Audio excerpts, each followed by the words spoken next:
bonjour à toutes et à tous, heureux d'être avec vous. J'ai essayé de vivre la louange et ce moment avec vous, mais en étant comme un invité. Et je me suis trouvé là, et puis il y a des tas de choses que je n'ai pas comprises en tant qu'invité. D'abord, il y avait des paroles, le lion, l'agneau, qui combat pour nous, des tas de choses comme ça. J'ai dit, ah ouais, si je viens de l'extérieur, je me dis, qu'est-ce que c'est ce truc? Et puis, ici, vous êtes dans un culte. Donc, dans un culte, on est en train de célébrer une personne particulière qui a changé nos vies, qui est venue dans notre existence, qui a transformé nos cœurs.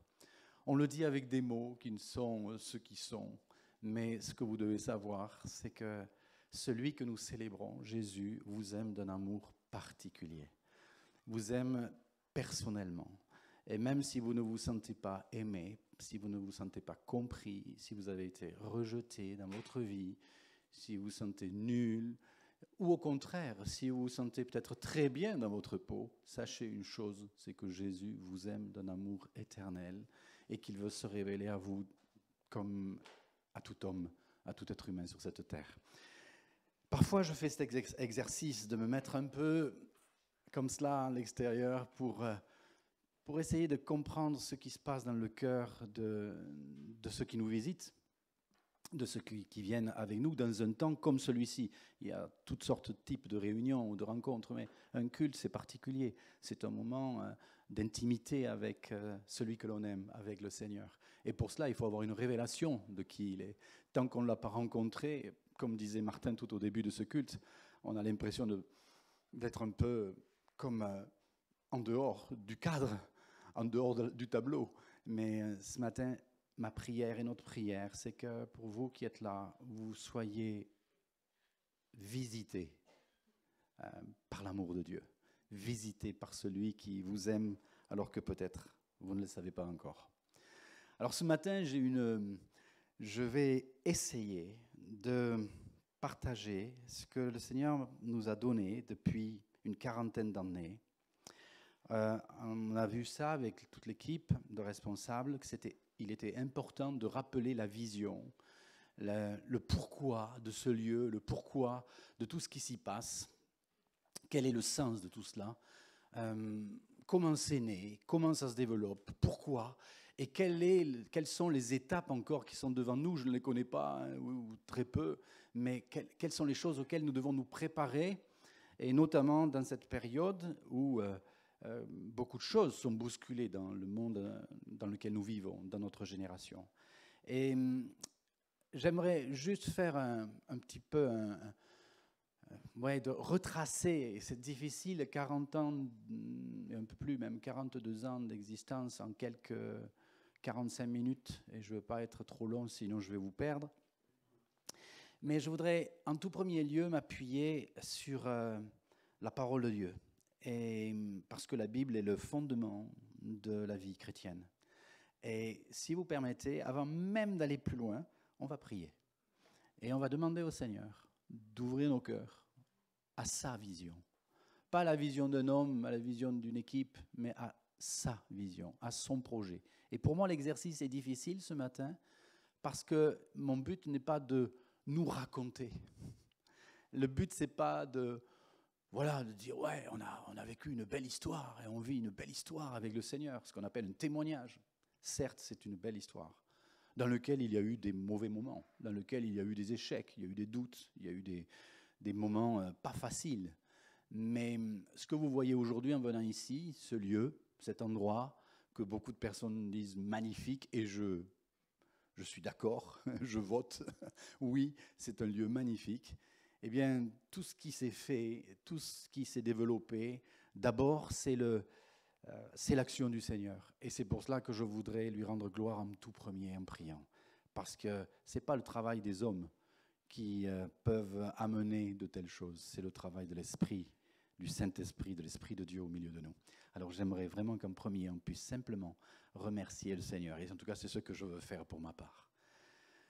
Seigneur, merci pour cette grande famille que nous formons avec tous nos amis qui nous suivent aussi sur YouTube et puis cette assemblée réunie ce matin ici. Nous voulons vraiment et je veux vraiment te glorifier pour qui tu es, Seigneur. Merci parce que tu as toujours été là, fidèle. Quand même nous avons été infidèles, toi tu as été fidèle. Quand nous avons été faibles, toi tu as été fort. Quand nous manquions de ressources, toi tu as porté tes ressources. Et aujourd'hui, je veux témoigner de cela. Parce qu'il y a un avenir, il y a une espérance, il y a des projets futurs, il y a encore beaucoup de choses que tu vas révéler et manifester.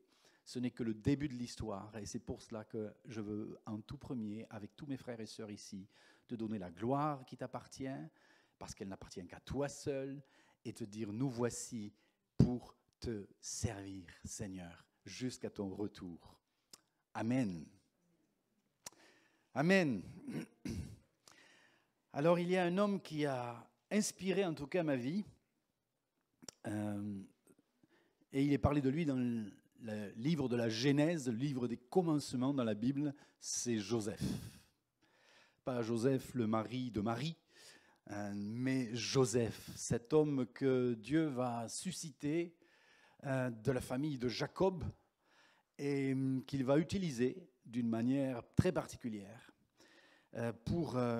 à un moment donné, amener le secours à toute une famille, la famille de Jacob qui devient Israël, le peuple de Dieu, mais aussi soutenir et secourir tout le pays d'Égypte, qui était une grande nation, et beaucoup d'autres nations du Moyen-Orient à cette époque-là. Donc vous relirez, je vous invite, vous connaissez cette histoire, je l'ai lue des dizaines de fois, elle me passionne toujours autant, l'histoire de la vie de Joseph dans le livre de la Genèse, et vous allez retirer de tout cela des perles pour notre vie aujourd'hui. Parce que s'il y a une actualité du Saint-Esprit dans ce que nous vivons aujourd'hui en tant que chrétiens, eh bien c'est le rappel et les leçons qu'on peut tirer de la vie d'un homme comme Joseph. Alors, la signification du nom de Joseph, son nom signifie « il augmentera », « il accroîtra », « il ajoutera », c'est la signification de son nom. Et quand vous prenez la vie de Joseph, toute sa vie, ça a été cela. Il est passé d'étape en étape, d'épreuve en épreuve. Sa vie n'a pas été facile. Tout à l'heure, il a été parlé des fruits gelés et d'une nouvelle saison pour plusieurs ici. Mais Joseph, c'est un homme qui est passé par des tribulations. Il est allé de tribulation en tribulation, d'épreuve en épreuve. Mais dans chaque épreuve, dans chaque tribulation, il a su tirer le meilleur et il a su rebondir et il a su voir la gloire de Dieu et laisser l'Esprit de Dieu l'utiliser jusqu'au bout de son existence. Donc, on parlera certainement de Joseph dans les semaines et les mois à venir, mais je voudrais juste donner quelques qualités de sa personnalité, parce que je crois qu'aujourd'hui, Dieu est en train de susciter une génération de Joseph et de Joséphine. Je ne vous oublie pas, mes chères sœurs. Il est en train de susciter une génération. On a beaucoup parlé de la génération Josué, qui nous parle de la conquête, de comment développer l'évangélisation, l'annonce de l'évangile. Et c'est vrai, et c'est juste, et c'est bien. Et on continue à croire qu'il y a beaucoup de choses à développer. Mais la vie de Joseph, aujourd'hui, est remise sous les feux du projecteur parce que le Saint-Esprit, au travers des événements qui nous touchent sur notre planète, avec notamment la Covid, eh bien, ont alerté les chrétiens, et notamment beaucoup de prophètes aujourd'hui remettent à l'honneur ce ministère de Joseph parce que les difficultés sanitaires, économiques, mondiales nous amènent à nous pencher sur la question « Qu'attends-tu de nous, Seigneur?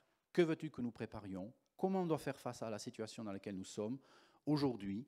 Comment, en tant que chrétiens, on peut apporter une réponse à la société qui nous entoure? Comment on peut, à notre niveau, apporter un plus, une valeur ajoutée, apporter ta bonté, ton amour, ta fidélité, mais aussi par des actions concrètes, comment, dans la société, on peut injecter la vie du royaume de Dieu?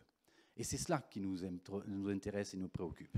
Alors, je voudrais juste dire rapidement quelques qualités que j'ai vues dans la vie de Joseph, et on les reprendra certainement, comme je disais tout à l'heure. C'était un homme qui était soumis, c'était un homme qui était résilient, qui savait rebondir, qui était intègre, honnête, qui avait la crainte de Dieu, qui était un travailleur appliqué. C'était un homme de vision qui savait interpréter les songes.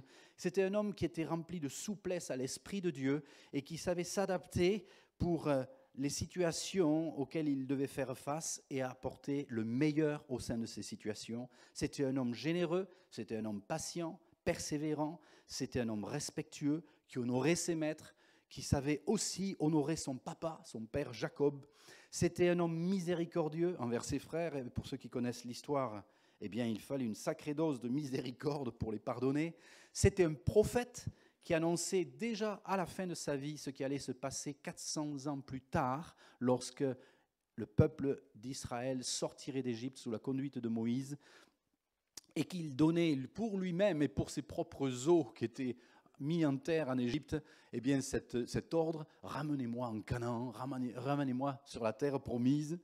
C'était un homme vraiment particulièrement remarquable. Et je dirais que pour moi, Joseph, dans l'Ancien Testament, est un type de Christ.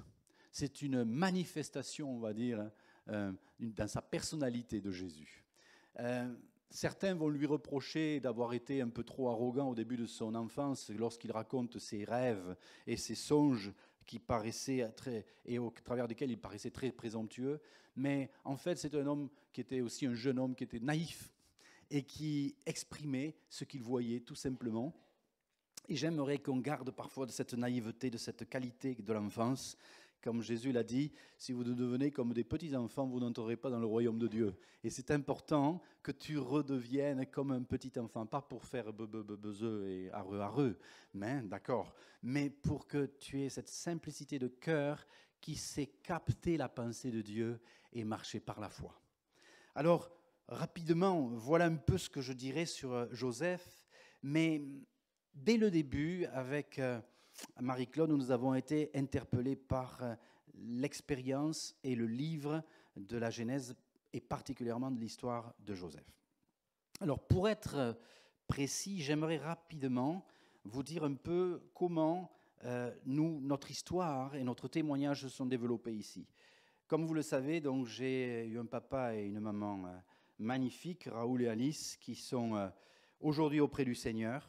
Et dans les années 1973, donc au siècle dernier, vous voyez, ça nous rajeunit, eh bien, mes parents, au bord du divorce, ont vécu des difficultés, des conflits familiaux intenses.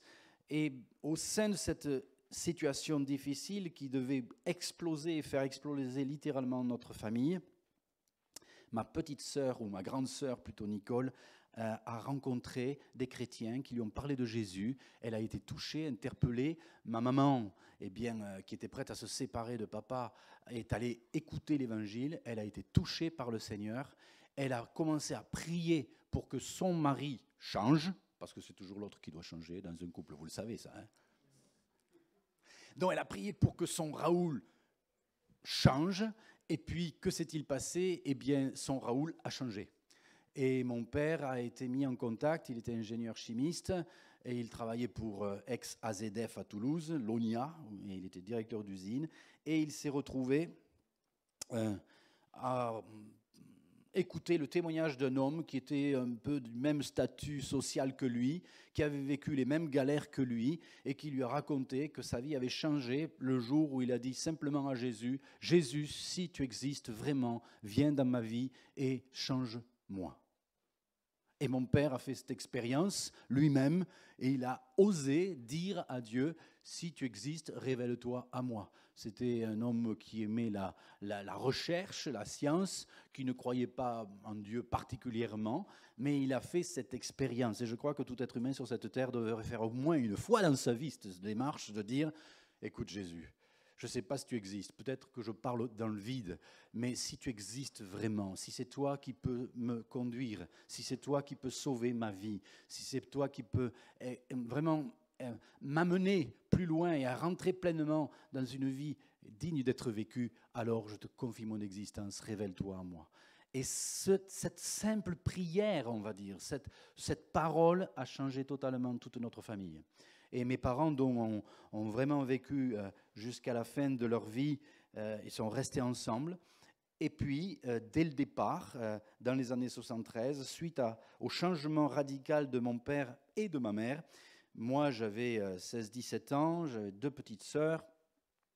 On a vu tout ce qui se passait, ma sœur aînée aussi qui changeait radicalement. J'ai regardé tout ça avec un air un peu désabusé en disant « Bon, c'est bien, il y a un Dieu qui existe dans le ciel pour les gens qui ont des problèmes. Moi, je n'ai pas de problème, tout va bien, donc je n'ai pas besoin de Dieu. » Et dans mon arrogance, je me suis retrouvé dans des situations difficiles qui m'ont amené à faire moi aussi appel à Jésus-Christ comme celui qui pouvait me délivrer. Et la situation la plus difficile que j'ai traversée, et en tout cas une des plus difficiles que j'ai traversées, ça a été l'accident avec Marie-Laurence, ma petite sœur Marie-Lo, que j'ai vue tout à l'heure. Je ne sais plus si elle est là ou si elle est aux enfants maintenant. Mais lorsque mon père et ma mère ont accepté Christ dans leur vie, mon père a démissionné de son travail pour la simple et bonne raison qu'il ne pouvait pas continuer à produire des engrais, des désherbants, des produits dangereux pour la santé publique, tout en disant qu'il aimait son prochain comme lui-même. Donc c'était un cas de conscience et il a démissionné de son poste à 42 ans, laissant une vie professionnelle avec un salaire très confortable pour se retrouver à la campagne à élever les moutons sur le Larzac. C'était très, très tendance à l'époque. Et puis, pour ma part, moi, je voulais faire mes études d'ingénieur agronome. J'ai emboîté le pas. Je trouvais que c'était sympa d'être directement plongé dans la nature, comme cela. Et j'ai toujours aimé un petit peu tous ces trucs-là. On a tous des racines quelque part, hein, en remontant un peu loin dans nos familles. Il y a toujours un agriculteur qui se balade. Donc, vous avez des racines qui traînent vers la terre. Et parfois, il y a un appel comme cela à partir sur la montagne, regarder les océans, regarder la nature. Pourquoi ? Parce que Dieu nous a sortis de la terre. Et au travers de cette terre sur laquelle il a soufflé, il a créé des êtres aussi magnifiques que vous. Donc, dans cette expérience, on s'est retrouvés dans l'agriculture, les premiers pas. Ensuite, on a fait de l'accueil de toxicomanes, de sortant de prison, d'alcooliques, de gens paumés. Et on se disait, eh bien, tiens, ça serait quand même bien de les sortir un peu de leur milieu si on peut faire quelque chose. Donc, avec mes parents, notre expérience on va dire, de conversion s'est suivie de quelques mois entre ce qu'ils ont vécu et ce que moi j'ai vécu. Et mon expérience est le fruit d'une épreuve, puisque, comme je commençais à le dire tout à l'heure, j'ai écrasé ma petite sœur Marie-Laurence avec un tracteur. Vous le savez, la plupart d'entre vous, je ne fais que répéter des choses. L'autre jour, je parlais parce qu'on m'a demandé de faire pas mal de zoom ces temps-ci sur les greniers Joseph et tout ça. Et donc, je raconte mon histoire. Il y a des fois, on dit « Encore ?»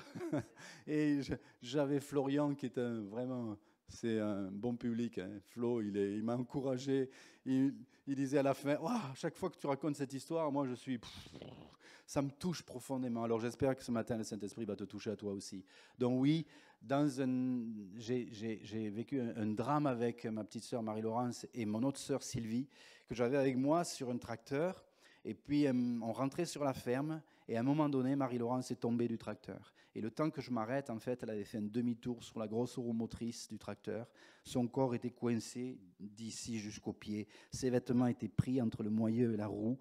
Et elle était inerte. Je suis descendu, elle ne bougeait plus, elle avait la tête à quelques centimètres du sol. Je me suis mis à hurler d'angoisse, de peur. On était à quelques kilomètres de la maison. La nuit commençait à tomber. J'étais complètement paniqué. Et ma toute petite sœur Sylvie est descendue, elle aussi, du tracteur, puisqu'elles étaient là toutes les deux. Elles ont 12 mois de différence. Et Sylvie, quand elle est passée, elle a regardé sous le tracteur, elle a vu sa sœur coincée. Mais ce qui était encore plus terrible, c'est que Marie-Laurence avait l'os du fémur qui a été cassé et qui avait perforé sa cuisse. Et elle se vidait de son sang. Et quand elle a vu sa sœur comme cela, elle s'est mise à hurler. Et moi, ce cri, ça m'a complètement, je dirais, c'était une explosion dans ma tête. Je ne savais plus où j'étais, Je suis monté sur le tracteur. Je sais que j'ai fait des choses, mais complètement insensées. J'ai pris le tracteur, j'ai avancé un peu, j'ai reculé un peu, et Marie-Laurence ne bougeait toujours pas, elle était toujours aussi coincée. Et puis je suis descendu. J'ai encore essayé de tirer. Il n'y avait pas les portables à l'époque, on ne pouvait pas appeler les urgences comme cela. Et puis, je me rendais bien à l'évidence que je ne pouvais rien faire. Et je me suis tourné, me demandant où était ma petite sœur Sylvie, qui avait hurlé en voyant sa sœur morte et coincée sous ce tracteur. Et Sylvie, à genoux, à quelques mètres de moi, priait et disait « Jésus, Jésus, Jésus ». Et à ce moment-là, du haut de mes 16, 17 ans, eh bien, ça a été un choc. J'ai compris que la seule personne qui pouvait intervenir, c'était Jésus.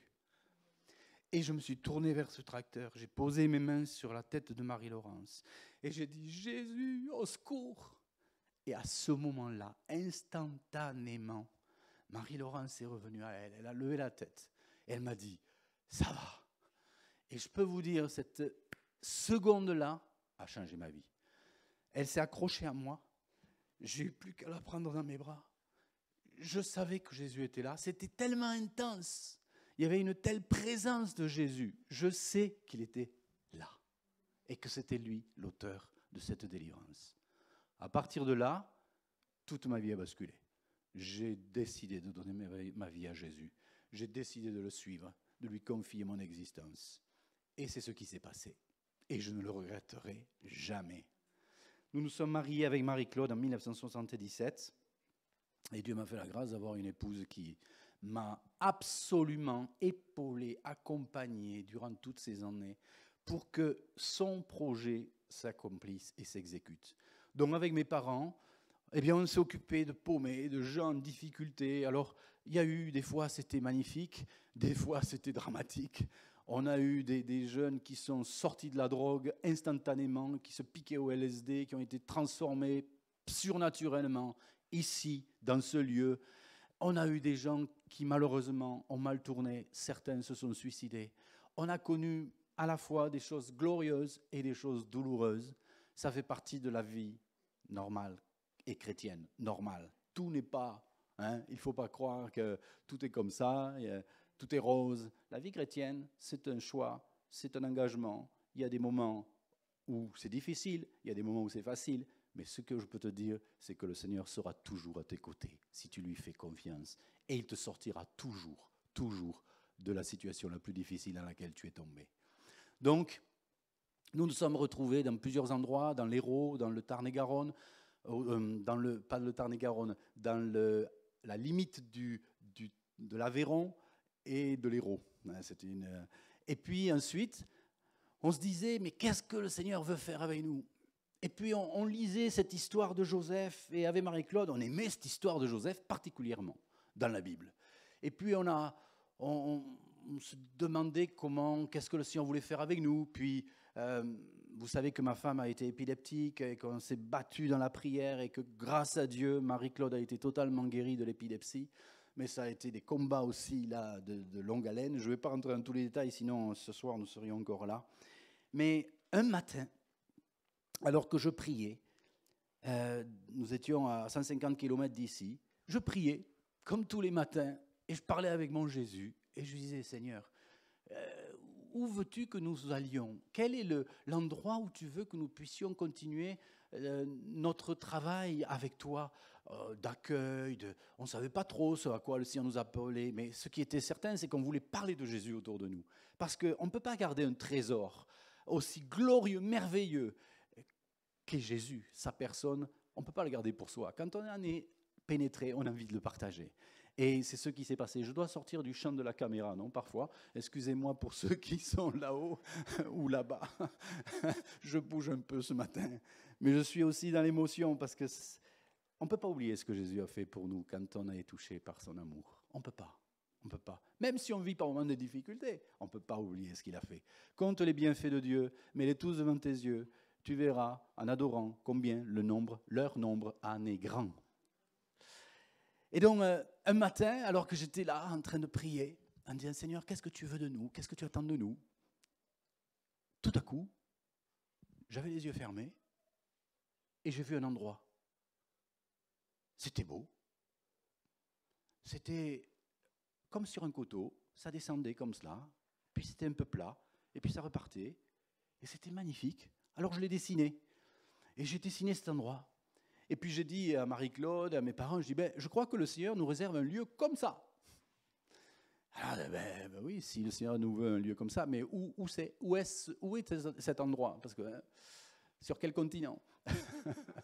Et on s'est mis en recherche, et mon père notamment a pris la voiture, et puis on a commencé à aller à droite, à gauche, et puis on avait reçu une parole dans la prière, c'était demander à la SAFER, c'est la Société d'aménagement du territoire, du foncier, et dans chaque département, il y a des SAFER. Et donc, en tournant à droite, à gauche, plusieurs milliers de kilomètres ont été franchis comme cela, on est arrivé sur l'Ariège, où j'avais ma grand-mère paternelle qui vivait avec mon grand-père à l'époque. Et puis à Foix, il y avait une SAFER, donc cet organisme. Et mon père est allé voir cet homme qui s'appelait Monsieur Pélissère, et il lui a dit, voilà, nous cherchons un lieu, on fait de l'accueil, on voudrait faire de l'agriculture aussi, on est agriculture biologique. Alors à l'époque, je ne vous dis pas agriculture biologique, mes amis, quand vous arriviez quelque part en disant que vous faites de l'agriculture biologique, qu'en plus vous êtes partie des néo-ruraux, vous venez de la ville, vous êtes des gens de la ville, et qu'en plus vous parlez de Jésus, vous êtes classé. Et ce gars, il a écouté, il a dit, ah mais on est frères. En fait, c'était un chrétien. Et ce responsable de la SAFER de Foix nous a dit, eh bien, si Dieu veut que vous soyez en Ariège, je vais vous aider à trouver le lieu qui vous est réservé. Et on s'est retrouvés, d'abord dans un endroit à 10 km d'ici, qui ne correspondait pas du tout à ce que j'avais vu ni dessiné. Et puis ça nous est passé sous le nez, on pourrait dire. Et quelques jours après, cet homme nous rappelle et nous dit, voilà, j'ai autre chose, mais c'est plus cher, c'est pas dans votre budget. Et à l'époque, c'est vrai que ça paraissait cher pour nous. Et mon père est venu voir en premier, et c'était exactement ce que j'avais vu. Et il m'a dit, mais il faut que tu y ailles avec Marie-Claude, parce que vraiment, ça ressemble exactement à ce que tu as vu. Et donc nous sommes venus, nous avons fait les 150 km qui nous séparaient d'ici. Et quand on est arrivé, le chemin du bas n'existait pas, donc on n'arrivait que par le haut. Et c'était là que le Seigneur m'avait montré comment cet endroit. Et j'ai vu, et c'est bouleversant, le lieu qui nous était destiné. Et ce qu'il m'avait montré 6 mois auparavant. Ça, c'est une histoire, mais c'est... Donc, pourquoi a-t-il fait cela, le Seigneur? Je vais vous le dire rapidement. C'est que pour acheter cet endroit, il a fallu faire un emprunt pour 25 ans. D'accord? Moi, j'avais 20 ans, 22 ans quand on est arrivé ici. Marie-Claude, 20. On ne voulait pas d'emprunt. Moi, j'avais qu'un désir, prêcher l'évangile, partager la bonne nouvelle de Jésus autour de moi. Je ne me voyais pas m'enfermer dans un emprunt de 25 ans. En plus, dans la Bible, il dit, ne devez rien à personne si ce n'est de vous aimer mutuellement. Donc moi, je me présentais devant Jésus, je disais, Jésus, tu envoies les sous. Si tu veux cet endroit, tu es le Dieu des miracles, tu payes. Mais moi, je ne fais pas d'emprunt. Et puis, j'ai fait du forcing, j'ai résisté, et puis, il a gagné. Il a gagné, ou le Crédit Agricole a gagné, je ne sais pas, mais bon. En tout cas, nous avons fait un emprunt pour 25 ans. Et j'ai compris pourquoi. Et aujourd'hui, je vais vous dire, je ne vous invite pas à faire des crédits et des emprunts. Avant de le faire, priez, demandez au Seigneur de vous conduire. Mais, pour moi, c'était nécessaire qu'il y ait un emprunt. Parce que comme cela, le Seigneur m'a tenu ici. Sinon, je me serais, passez-moi l'expression, tiré, barré rapidement. Parce qu'il y avait tout à faire. C'était des ruines. C'était beau, mais c'était des ruines. Donc, 25 ans de crédit, ça me tenait bien accroché pour ne pas partir. Et on a vu 25 ans la fidélité de Dieu qui chaque année a pourvu au crédit que nous devions payer. Donc sur cet endroit, quand nous sommes arrivés, eh bien, il y avait une vieille grange dont vous voyez encore, il reste quelques vestiges améliorés. Il y avait des terrains, beaucoup de terrains, il y avait une 50aine d'hectares, mais il y avait un point d'eau, il y avait une ampoule électrique dans la vieille bâtisse à côté, il n'y avait pas de WC, il n'y avait pas de... Et avec Marie-Claude, eh bien, nous avons vécu pendant quelques années en caravane, on a fait du caravaning. Et on a tout démarré, tout petit à petit, par la foi. Mes parents étaient sur Toulouse, mon père faisait la navette entre Toulouse et ici, ensuite ils sont venus habiter à Villeneuve-du-Latou, un peu plus près. Et nous vivions ici avec les accueillis, et pendant plusieurs années, on a fait de l'accueil, donc je ne vous dis pas, c'était épique. épique, ça c'est pour Angélique, parce que comme il y a du cheval. Et on était là avec cette conviction que Dieu nous avait placés ici, mais on ne savait pas exactement pourquoi. Et on relisait chaque fois le livre de la Genèse, et chaque fois qu'on lisait l'histoire de Joseph, il y avait quelque chose qui brûlait dans nos cœurs. Ça avait commencé avant d'arriver ici, et ça se développait de plus en plus. Mon père, lui, pour lui, eh bien, il avait un mot, c'était bastion de la foi. Les bastions de la foi, un lieu, une base d'évangélisation et un bastion de la foi pour les temps difficiles. Et puis en relisant l'histoire de Joseph, le Seigneur a commencé à nous parler avec Marie-Claude très précisément en nous disant que ce lieu devait être un lieu particulier, à part, un lieu qui était préparé, oui, pour des temps difficiles, pour des temps de crise économique, de situations compliquées, voire même de persécution, et que c'est un lieu où c'est qu'on pourrait venir se ressourcer, s'équiper, s'édifier. Mais je vais vous dire une chose, quand Dieu donne une vision, eh bien, il la donne par petits morceaux. Vous ne voyez pas les choses comme cela, tac, écrites, noir sur blanc. Oui, il m'a montré le lieu, mais après, il ne m'a pas raconté toute l'histoire, et heureusement, parce que j'aurais pris peur. Mais une chose est certaine, c'est que la vision que Dieu donne, ou le projet que Dieu donne, et peut-être te donne ce matin, puisque je fais référence à cette parole de tout à l'heure de notre sœur Cécile, eh bien, ne t'attends pas à ce qu'elle soit dévoilée instantanément, parce que la Bible dit que le juste vit par la foi. On marche par la foi, on ne marche pas par la vue. On est obligé de faire des expériences, de tâtonner, et on se trompe parfois, et parfois on fait des bêtises. Mais Dieu, dans son amour et dans sa grâce, te relève et te relance pour que tu ailles plus loin.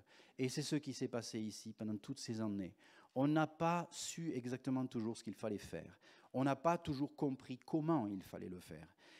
Mais peu à peu, le Seigneur, dans son amour, il a ouvert les portes, il en a fermé d'autres, il a élargi, il a envoyé des personnes. Et je veux, ce matin, honorer la mémoire de tous ceux qui sont passés dans ce lieu, parfois quelques jours, parfois quelques semaines, parfois quelques années, et qui, à leur manière, ont contribué à ce que cette œuvre soit ce qu'elle est aujourd'hui. C'est important de le dire, parce que ce n'est pas le travail d'un homme, ce n'est pas le travail d'une famille, c'est le travail d'une communauté qui a permis et qui permettra, je crois, au développement encore à venir. Donc, ce que le Seigneur montrait, c'est qu'au travers de la vie de Joseph, il y avait des temps qui s'annonçaient et qui seraient compliqués et auxquels il faudrait être préparé et auxquels il faudrait faire face. Et donc, nous avons commencé à imaginer cela peu à peu.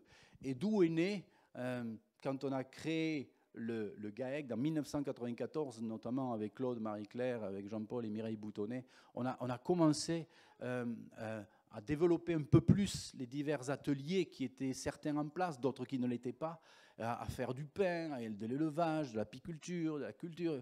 On comprenait que dans cette vision des greniers Joseph, il fallait préparer un lieu pour que s'il y avait des difficultés, des gens puissent venir s'alimenter, se ressourcer, trouver l'accompagnement dont ils auraient besoin. Et ça a été tout un ensemble de cheminements et d'étapes qui nous ont amenés à cela.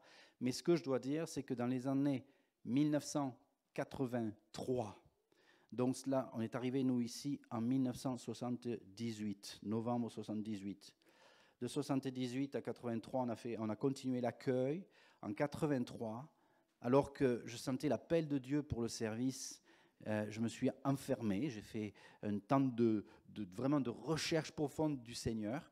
Et dans ce moment-là, Dieu a parlé clairement en disant « Je veux ici qu'il y ait un lieu où on m'adore, un lieu de formation, un lieu d'adoration, un lieu de guérison. » Et donc, on a compris que ce que Dieu voulait, c'est qu'une église naisse, un lieu de louange, d'adoration, de formation naisse ici, en plus de tout ce qui est l'aspect agricole pour les faire face aux temps difficiles.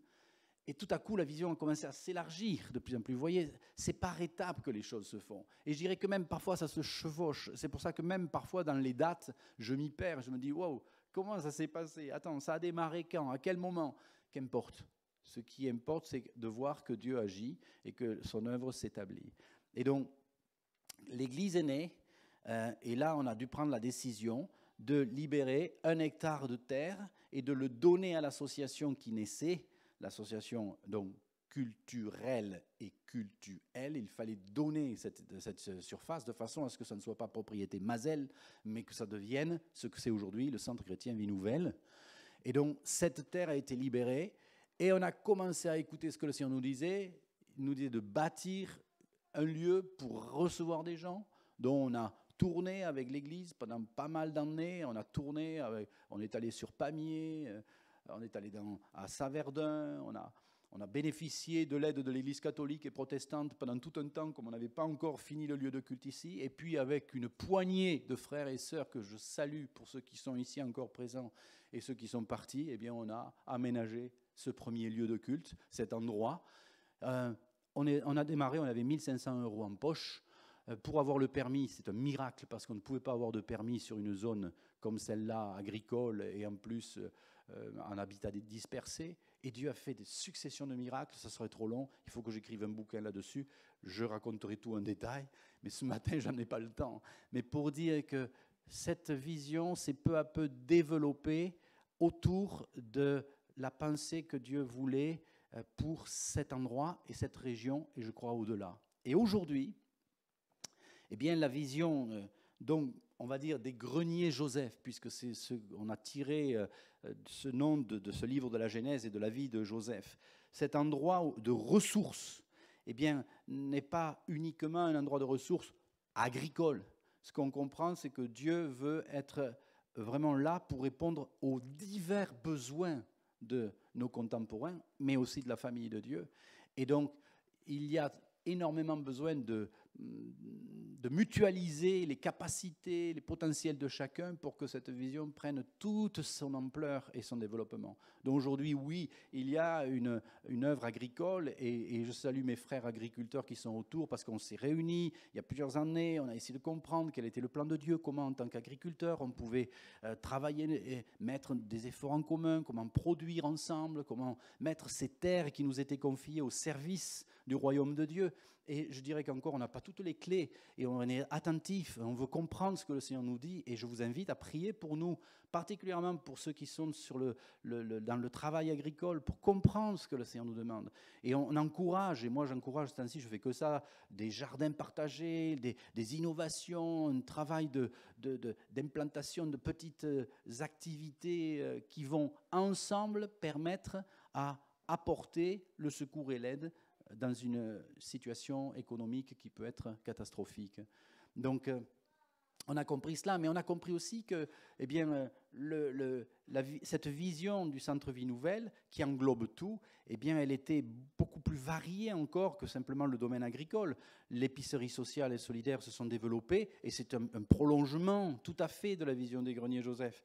On a mis en œuvre tout le côté restauration et guérison qui, je dirais, n'a pas vraiment décollé à ce jour, bien que beaucoup de gens sont déjà passés parmi nous et ont été pris en charge, mais on sait très bien qu'avec les paroles prophétiques qu'on a reçues, on a beaucoup de gens qui vont se presser à la porte pour recevoir l'aide, l'accompagnement et le secours. Et vous voyez, la vision que l'on a est une vision globale. C'est l'agriculture est intimement liée avec l'action sociale. Et l'activité sociale et agricole est particulièrement liée à la vie spirituelle. Parce que s'il n'y a pas une vie d'église, une vie spirituelle, il n'y a rien qui peut se faire. Je dis souvent à des tas de personnes qui ont des projets. Actuellement, souvent, on nous appelle, des gens qui vont venir nous visiter. On a plusieurs encore ces derniers jours qui appelaient pour cela, pour voir ce que l'on fait. Je dis, il est important pour qu'un projet ou une vision de Dieu tienne, qu'elle soit intégrée à une vie d'église. C'est important. On a besoin de l'église locale. Vous savez, vous pouvez vivre votre vie chrétienne maintenant avec YouTube, Internet et tout ça, de chez vous. Vous passez de communion fraternelle, si vous pouvez, et avoir les meilleurs messages qui sont prêchés sur la planète. Vous pouvez vous passer de l'église locale, a priori. Mais je peux vous dire, rien dans la pensée de Dieu ne vous autorise de le faire. Pourquoi ? Parce que sa volonté, c'est que nous soyons un corps uni, des frères et des sœurs, oui, qui se frottent parfois ou qui se fritent de temps en temps, mais ça forme le caractère, mais qui ensemble ont un projet commun et qui veulent le faire avancer. Donc, il y a eu beaucoup d'autres choses que le Seigneur a montrées pour ici. Il a intégré la vision d'une école. Et c'est un programme magnifique, plein de défis. Il y a tout un travail que nous avons mis en place avec les relations avec la terre d'Israël, avec le peuple juif. Et on a compris que tout était lié. Si vous enlevez une seule pièce du puzzle, le puzzle n'est plus beau à voir, il n'est pas complet. Donc on a tout un ensemble de choses, guérison, formation, louange, adoration, agriculture, éducation, tout ça s'imbrique et ça doit aller au-delà. Je crois que Dieu a donné et vous a donné des capacités sur le plan économique, sur le plan social, que vous devez mettre en commun pour le projet que Dieu a et qu'il veut faire de plus en plus émerger à partir d'ici ou d'ailleurs. Certains m'écoutent, donc il y a certainement des gens qui ont des projets magnifiques et je voudrais vraiment vous encourager à croire en ce que Dieu vous a dit. Mais vérifiez simplement que ce ne soit pas vos projets, mais que ce soit les siens. Parce que Dieu ne signera pas un chèque en blanc. Il va accorder sa force, sa grâce, son soutien, si ce sont ses projets dans lesquels toi tu es rentré. Et la question fondamentale qu'on doit se poser les uns et les autres, c'est de dire, Seigneur, qu'attends-tu de moi dans ce projet? Et aujourd'hui, moi, je vous fais appel et je dis, on n'a pas toutes les réponses, on s'interroge, on revient sur la vision actuellement, on remet l'accent et on dit, ouais, quelle est la vision que tu nous as donnée, Seigneur? On retravaille les contours. Comment tu veux que les choses se développent? On entend les prophéties, on entend les paroles, on ressort les paroles que Dieu nous a données dans le passé et on regarde et on dit, Seigneur, qu'attends-tu de nous? Et je vous dis, c'est passionnant. C'est passionnant de suivre le Seigneur. Alors, je sais qu'inévitablement, dans la marche, il y a des blessures. Dans la marche, il y a des échecs. Dans la marche, il y a des déceptions. Il y aura toujours cela parce que l'humain est là. On est des êtres humains. Et moi, je sais qu'en tant que pasteur, en tant que responsable, en ayant initié cette vision, j'ai fait des bêtises, pour ne pas parler d'autre chose, mais terribles, des erreurs de parcours.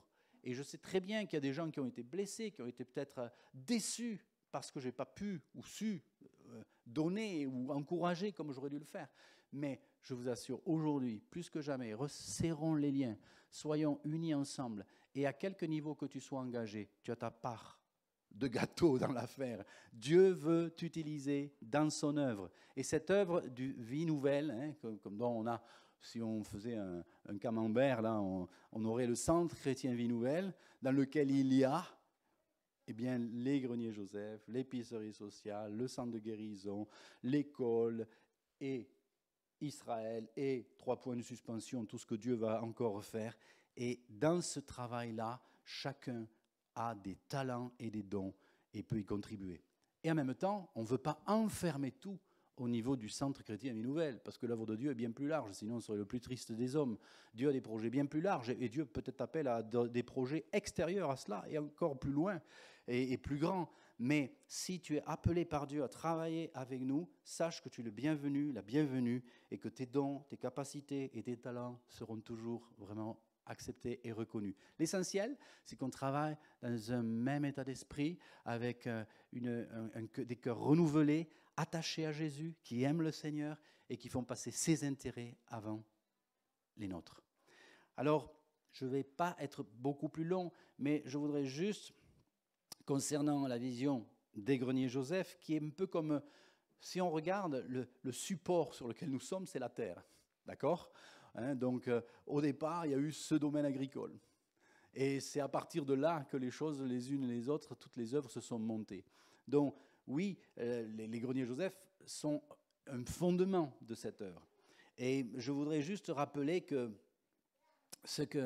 la mission des greniers Joseph, qui n'est pas exhaustive, hein, écoutez bien ceci, mais c'est d'encourager la création de lieux de production alimentaire, ce que moi j'appelle, ou d'autres l'ont appelé avant moi, ceinture verte autour de nos métropoles, en soutenant les agriculteurs, notamment chrétiens, et toute personne qui veut développer une initiative de production alimentaire, de quelque taille que ce soit. Je disais dernièrement sur YouTube, je le disais, mais vous avez un petit jardin, vous avez une terrasse même, mais commencez, lancez-vous. Moi, j'étais très encouragé de voir que parmi nous, il y en a certains qui veulent se lancer dans le maraîchage à leur niveau, dans leur petit jardin, culture, permaculture. Allons-y, mes amis, fonçons, il y a quelque chose de bon. Et en plus, ça te relie à Dieu, parce que quand tu travailles le sol, c'est drôle, étonnamment, paradoxalement, ça te ramène au ciel. Entre le ciel et la terre, il y a vraiment un échange magnifique que Dieu a toujours voulu.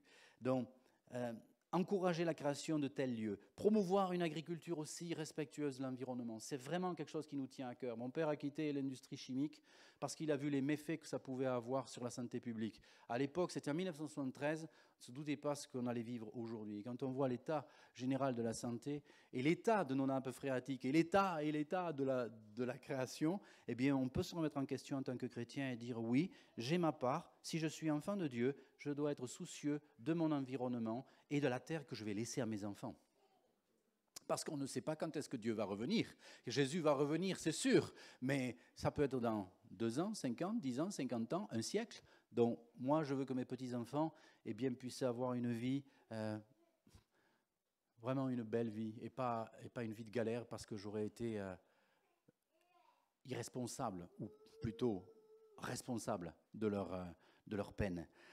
Sensibiliser l'Église, c'est aussi notre mission et la population locale à favoriser tout ce qui sont les achats alimentaires de proximité. Et moi, je le dis constamment, partout où on me donne un micro, aujourd'hui j'en ai un, mais achetez local, mes amis. Allez voir les producteurs, les agriculteurs du coin.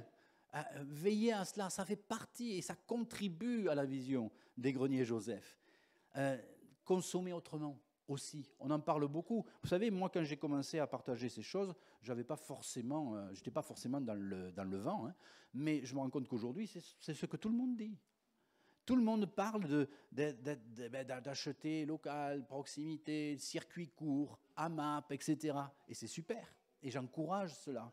Mais savoir consommer différemment, je vous assure, encore une fois, c'est pas pour culpabiliser, et on va pas faire une règle et une loi, mais essayer de consommer les légumes et les fruits de saison. C'est déjà quelque chose. Ça ne veut pas dire qu'on ne peut pas se faire plaisir, que ça y est, on est sous la loi. Le 11e commandement m'a dit Jean Hubert. Non, pas du tout. Mais c'est important de veiller à respecter cette création que Dieu nous a donnée en mangeant autour de nous ce que Dieu nous a donné.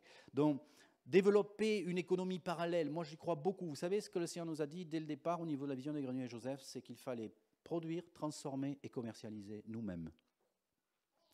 Et c'était très très fort. Et on a travaillé à cela et on a essayé de développer ça, nous, à notre niveau, en faisant la production de blé, de farine, de pain, de miel, de pain d'épices, de brioche. Ça va être l'heure de manger là. Bon, j'en mets pas plus. Mais pour dire qu'on a compris qu'il fallait produire, transformer, commercialiser. Et c'est important pour échapper à un système qui souvent plombe le monde agricole et le détruit. Ensuite, le Seigneur a montré que les greniers Joseph devaient être une bénédiction pour ceux qui nous entourent. Et le confinement, avec le Covid, nous a montré qu'en allant sur les marchés, en apportant l'accueil qu'on a eu, mais c'est incroyable, mes amis. Manou, qui est ici, ma fille, me disait, on est quelque part, on était fiers de pouvoir ramener nos produits sur le marché, parce que les gens disaient, ah, vous êtes là, heureusement, on vous attendait. Et ça, c'est extraordinaire. Et je crois que la vocation de Joseph, c'était de libérer, c'était de donner le blé. Bon, après, il l'a vendu aussi. Mais c'était vraiment de donner du pain à ceux qui ont faim. Et ça, c'est quelque chose d'essentiel. Et dans les temps difficiles et la crise économique, et on souhaite qu'on passera au travers des mailles. Hein. Moi, je ne suis pas un prédicateur de malheur, je ne suis pas le genre de gars qui voit les choses toujours négatives, bien au contraire. Je suis optimiste de nature. Mais je crois qu'il faut être réaliste. On est dans une situation où l'économie se fout en l'air, pardon pour le fou, mais c'est un peu une économie folle, et virtuelle en tout cas. Et donc, en tant que chrétien, on a une responsabilité de voir et d'entendre ce que Dieu nous dit, comme Joseph a entendu et a reçu un plan, une stratégie qu'il a mise en place pour faire face aux difficultés de son temps. Et je crois que nous aussi, nous ne manquons pas du Saint-Esprit, il est là, le Saint-Esprit nous inspire, il nous conduit et il peut nous dire exactement ce qu'il nous faut faire ou ne plus faire. Et ça, c'est important de l'entendre. Mutualiser nos forces et nos expériences, je le disais tout à l'heure, c'est important, très important. Moi, j'ai besoin d'apprendre des uns et des autres. Vous avez en vous des richesses et des capacités. Et ne dites pas, ah ouais, mais moi, je suis dans un créneau, là. Moi, je Je sais pas, moi je suis dans la banque par exemple, mais je vois pas moi, comment je peux. Mais nous avons tous quelque chose à jouer. Ou moi je suis dans le monde des affaires, ou moi je suis dans le bâtiment, ou moi. Mais tu as un rôle à jouer. Il y a quelque chose que Dieu t'a donné, un talent. Et si tu es à la retraite, eh bien tu fais comme moi, tu continues à bosser. Tu mets tes talents au service du Seigneur parce que avec lui, il n'y a pas de retraite. Avec lui, eh bien, il y a toujours des choses à faire. Et ta contribution est essentielle. On le voit à l'épicerie sociale, mais franchement, moi, je bénis le Seigneur pour tous ceux qui s'investissent avec autant de sérieux, de cœur et d'engagement. Je sais que ce que vous portez est important. C'est pareil pour l'école. Combien on est au bénéfice de tous ceux qui s'investissent à fond dans l'école et vous donnez et vous donnez. Et nous disons, nous sommes heureux et Jésus est fier de vous. Fier de vous, parce que c'est au travers d'hommes et de femmes comme vous que le projet de Dieu peut s'accomplir. Alors,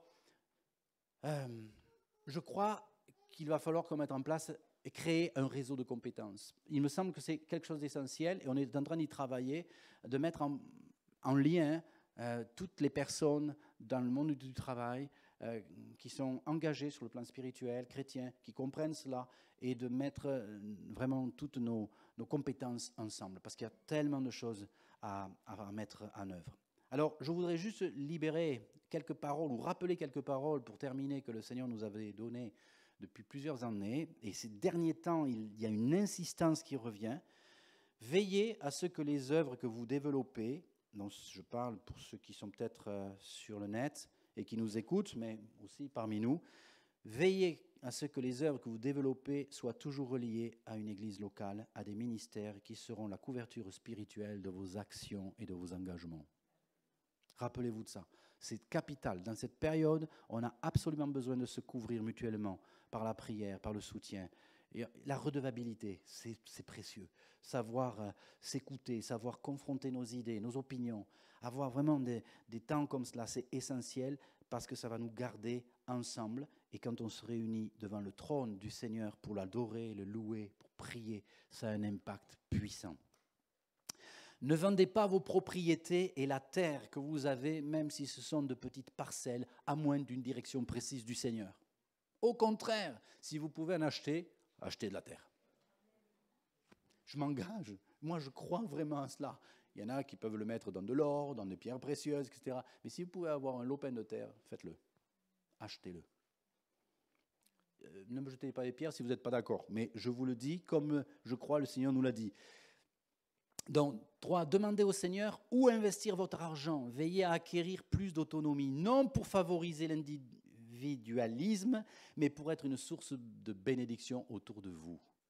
Demandez au Seigneur comment utiliser votre argent. Si vous en avez. Si vous avez de l'épargne, demandez au Seigneur comment l'utiliser. Hein? On entend toutes sortes de choses aujourd'hui. Si vous avez plus de 5 000 euros sur l'œil, poum. Bon, mais moi je dis, oh Seigneur, qu'est-ce que tu veux nous dire? Il y a des choses aujourd'hui qui sont véhiculés, qui cherchent à faire peur et à troubler les gens. Mais écoutons ce que le Saint-Esprit nous dit. Seigneur, comment je dois investir? Aujourd'hui, je ne vous cache pas, mon papa et mes parents sont partis auprès du Seigneur. On s'est retrouvés avec une part d'héritage, bien entendu. Eh bien, première chose, on donne la dîme. Alléluia, ça c'est bon ça. Mais après, comment on le gère, Seigneur, cet argent? C'est notre question, Marie-Claude, tout le temps. Dire comment on doit gérer l'argent que tu nous donnes, Seigneur? Parce que nous, le jour où on partira, hein, on ne l'emportera pas. Donc, comment tu veux qu'on investisse cet argent que tu nous confies? On est des gestionnaires du Seigneur. Donc, demandez au Seigneur où investir et comment investir votre argent. Veillez à acquérir plus d'autonomie, je le crois, mais que ça ne favorise pas l'égoïsme et l'individualisme. Et puis, veillez aussi à réduire vos consommations énergétiques. Lisez les défis Miché et tout ça. Il y a tellement de belles choses qui sont faites sur le plan chrétien aujourd'hui. Et j'ose dire, on a une responsabilité en tant que chrétiens, citoyens du ciel, à bien gérer la terre. Dieu nous confiera les valeurs célestes dans la mesure où on aura été fidèle sur les valeurs terrestres qu'il nous a confiées. Donc, veillez à réduire vos consommations énergétiques. Et puis, pensez à une chose, plus que jamais, c'est que l'eau est un trésor aujourd'hui qui risque de manquer cruellement demain et qui manque déjà à une grosse partie de la population du globe. Donc, utilisons l'eau avec beaucoup de sagesse et de retenue d'eau. Alors, je pense que je vais m'arrêter là. Peut-être je dirais sensibiliser nos enfants à la préservation de l'environnement. C'est quelque chose d'important, mais je crois que c'est plutôt qu'ils vont nous éduquer.